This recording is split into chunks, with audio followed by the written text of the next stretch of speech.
Hey everyone, in today's video, I'll show you how to cancel your Hostinger plan.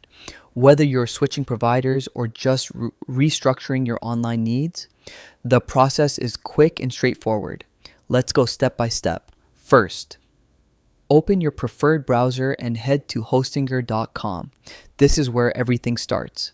At the top right corner, click on the login button. Enter your username and password to access your account. This ensures you're making changes on the right profile. Once logged in, you'll land on your dashboard, also known as the H panel. This is the hub for all your hosting services. From here, look for the billing tab on the navigation panel, usually on the left side of the dashboard. Click it to access your payment details.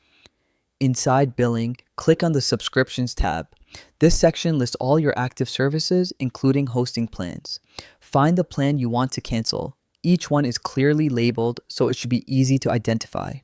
Next to your plan, click on the cancel option. Hostinger may show prompts reminding you that you could lose data or service access.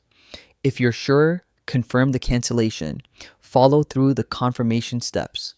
These extra prompts are designed to prevent accidental cancellations and safeguard your account. And that's it. You've successfully canceled your Hostinger plan. Be sure to check your email for a confirmation message and keep it for your records. If you need further help, Hostinger's customer support is always there to assist. Thanks for watching, and don't forget to like this video and subscribe for more tutorials. Have a great day.